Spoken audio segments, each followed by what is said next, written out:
பெண் மனசு மந்திரத்தை கண் மூடியபடி வாய் நிறைய சொல் சுத்தமாக சொல்லி பிரார்த்தனையை முடித்தார் கைலாச ஐயர். பின் ஹாலில் உள்ள ஊஞ்சலில் உட்கார்ந்தார். அப்போது டவர டம்ளரில் மணக்க மணக்க சூடான காஃபி சகிதம் வந்து ஊஞ்சல் ஓரமாக அமர்ந்தாள் அவரது தர்ம பத்தினி பார்வதி.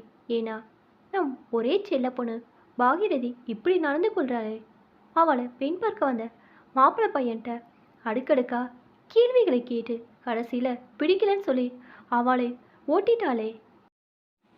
இப்படி இதுவரை 7 மாப்பிள்ளைகளை ஓட்டியாச்சு. பொண்ணு இஷ்டம் தான் முக்கியம். அவளே தீர்வு பண்ணிக்கட்டணும். நீங்களும் சம்மதிச்சிட்டீங்க. பொண்ணு பேரில் அப்படி என்ன ஊர் உலகத்தில் இல்லாத செல்லமோ தெரியலை. இப்படி அங்கலாய்த்த பார்வதியை பார்த்து சற்று இருமலோடு பேசினாளார் கைலாசம். இதோ பார் பார்வதி, நமக்கு இருப்பது ஒரே பொண்ணு. அவன் இஷ்டம்தான் பிரதானம்.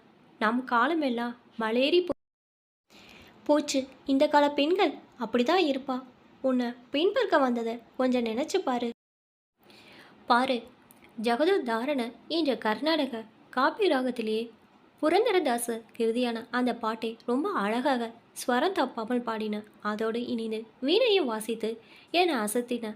நான் பார்த்த ஒரே பெண் நீ.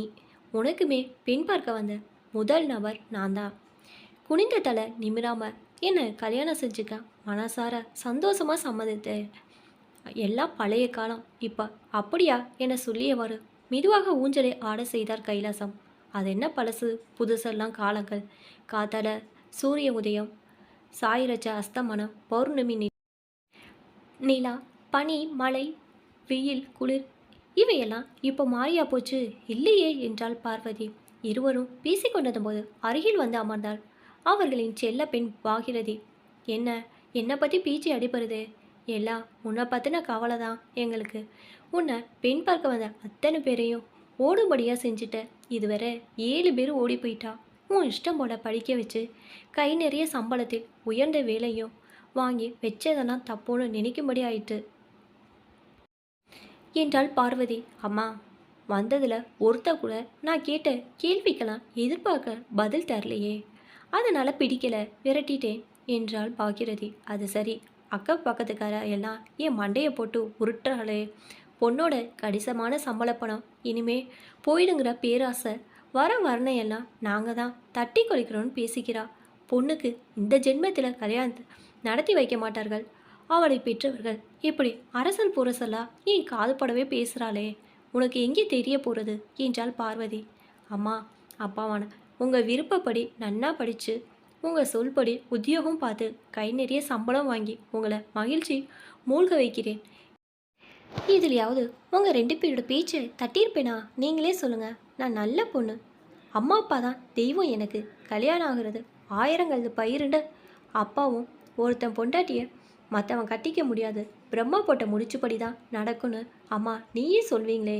அதுபோல் எனக்கு இனிமே ஒருத்தன் பிறக்க போகிறானா? உங்கள் 2 பேரோட சொல்ல அப்படியே தட்டாமல் கேட்டு நடந்து வருகிறேன்னா ஏன் என்னப்படி மாப்பிள்ளை அமையணும் முடிவு செஞ்சுட்டேன். உங்கள் காலத்திற்கு பிறகும் நாங்கள் சந்தோஷமாக வாழுங்கிறத ஒரே நோக்கம்தான். ஊரை என்ன சொன்னால் என்ன, நீங்கள் என்ன புரிஞ்சுக்கணும் என கூறி முடித்தாள் பாகிரதி. இந்த வியாக்கியானத்தை கேட்ட பார்வதி சற்று படபடப்புடன் பேசலானான். அது சரி, போன வாரம் ஒரு நல்ல மாப்பிள்ளை வந்தானே, நல்ல லட்சணம், படிப்பு, உத்தியோகம் எல்லாமே சூப்பர். சொத்து சுகம் ஏலாரம், ஒரே பிள்ளை, பிக்கல் பிடுங்கல் இல்லை, கௌரவமான குடும்பம், எல்லாத்துக்கும் மேலே ஜாதகமும் 10 பொருத்தமும் இருந்தது. அவனையும் விட்டு வைக்காம கேள்வி பல கேட்டு திணறடிச்சா. அந்த சம்பாசனையை நானே மறுபடியும் சொல்கிறேன், செத்த கேள்வி என்று தொடர்ந்தாள். அப்போது நீ உங்களை விட ஏன் படிப்பு மற்றும் சம்பளம் அதிகம், ஏன் சம்பளத்தை நீங்கள் கேட்கக்கூடாது? மேலும் உங்களோட சம்பளத்தையும் அப்படியே எங்கிட்டதே தந்துடணும். உங்கள் சம்பளம் ஏன் சம்பளம் எல்லாம் சேர்த்து ஏன் இஷ்டப்படி நான் செலவு செய்வேன். ஏன் எதுக்குன்னு கேள்வி மட்டும் கணக்கு வழக்கெல்லாம் கேட்கக்கூடாது என்றாய். அவனும் ஏன் சம்பளம் உன் கையிலே தருவேன், கணக்கெல்லாம் கேட்க மாட்டேன். நான் 2 பேருடைய சம்பளம் உன் இஷ்டப்படி செலவு செய்யலாம். எனக்கு திருப்தி, முழு மனசோடு சம்மதிக்கிறேன் என்றான். இப்படி உன் எடக்கு மடக்கான நிபந்தனைக்கு எல்லாம் பூம்பூம் மாடு மாதிரி தலையை ஆட்டி உன் காலில் அவன் விழுந்து நமஸ்காரம் செய்யாத குறையாக அத்தனைக்கும் சம்மதித்தவன் ஈவு இறக்க இல்லாமல் உங்களை எனக்கு பிடிக்கலன்னு கூசாமல் பதில் சொல்லி விரட்டிட்ட நல்ல பொண்ணு என்றாள். தட் இஸ் பாகிரதி என ஒத்த வரியிலே பதில் சொல்லி தன் அறையில் தஞ்சமானாள் பாகிரதி. கணவர் கைலாசத்தை பார்த்து, கேட்டேடா, உங்கள் பொண்ணு லட்சணத்தை என்றாள் பாகிரதி. சரி சரி பாரு, கிருஷ்ண பரமாத்மா 8வது புள்ளையா அவதரித்தார். அதுபோல நம் பொண்ணே இன்னைக்கு சாயங்காலம் பெண் பார்க்க 8வதா ஒரு நபர் வரா. தெரியுமா இல்லையோ? போய் வழக்கம் போல பஜ்ஜி சுச்சி எல்லாம் வக்கனையாக செஞ்சுடு. நம்ம செய்கிறத செஞ்சிடுவோம். எல்லாவற்றையும் சிரத்தையாக செய்து முடித்தவுடன் பெண் பார்க்கும் படலம் மாப்பிள்ளையின் வருகையால் அமர்க்கலமாகி களை கட்டியது. கைலாசம் வீடு வந்த பையனிடம் கரம் குவித்து நமஸ்காரம் சொல்லி சோஃபாவிலே அமரப்போனால் பாகிரதை அதை பார்த்து தடுத்தபடியே, நோ நோ, இப்படிப்பட்ட வணக்கம் எல்லாம் கூடாது. பின்னால் லட்சணமா மண்டிட்டு முழங்கால்கள் நெத்தியெல்லாம் தரையில் படுற மாதிரி அடகுமுடன் நமஸ்காரம் செய்யணும். அதுதான் அழகு, முறையும் கூட. பெண் பார்க்க வந்த நான் தான் பயங்கரமாக கேள்வி கேட்பேன். மற்றவா கேள்வி கேட்கக்கூடாது. ஏன் கேள்விக்கெல்லாம் பொண்ணு தான் பதில் சொல்லணும். ஏற்றுக்கிற மாதிரி இருந்தாதான் எங்கள் சம்மதத்தை சொல்வோம் என்றான் மாப்பிள்ளை. அப்படியா? வழக்கமா ஏன் பொண்ணு தான் கேள்வி கேட்பா? இப்போ நீங்கள் கேட்க போறீங்களா? சரி சரி கேளுங்க என்றாள் பார்வதி. என்னை விட உயர் கல்வி உனக்கு, அதே போல உயர் உத்தியோகம். நீ வாங்குகிற சம்பள பணம் பூராவும் என்னிடம் அப்படியே வில்லாமல் விரியாமல் தந்துடணும் என்றான். இந்த முதல் கேள்விக்கு ஓஹோ அப்படியா, தண்டு தான் போச்சு. புருவம் உயர்த்தி பதில் சொன்னால் பாகிரதி.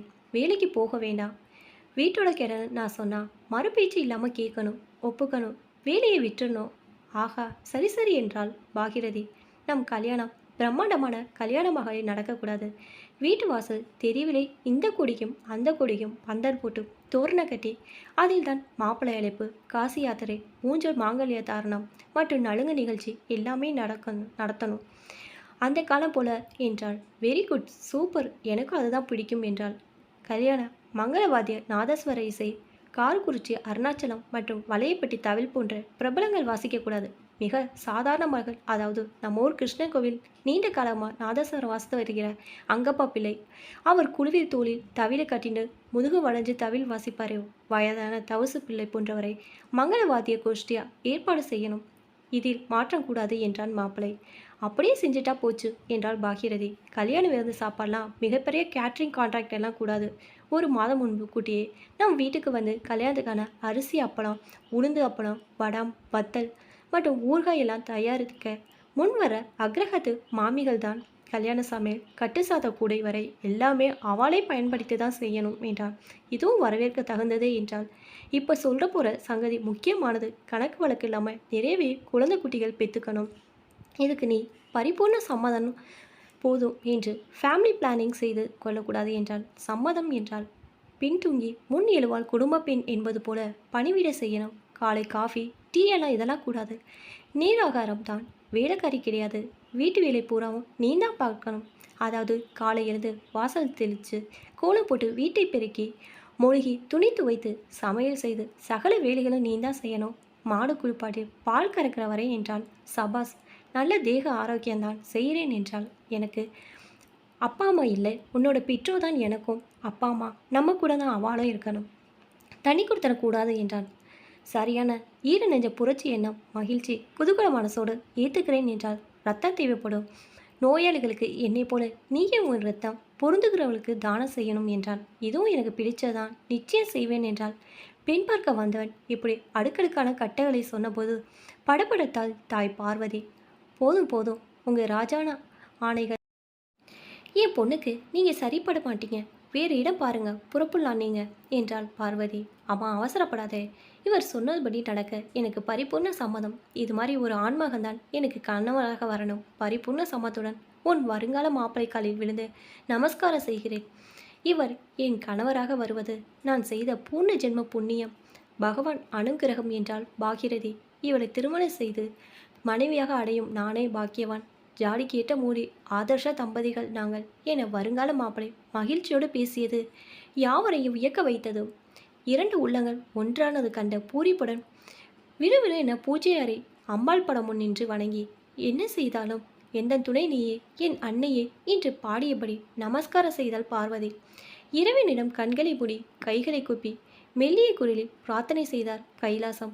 பாகிரதி கல்யாண வைபோகம் இனிதே நடந்தது. இப்போ தான் என்னோடய சேனல் ஃபஸ்ட் டைம் பார்க்குறீங்கன்னா சப்ஸ்கிரைப் பண்ணிக்கோங்க. பக்கத்தில் இருக்க பெல் ஐக்கானை ப்ரெஸ் பண்ணிக்கோங்க.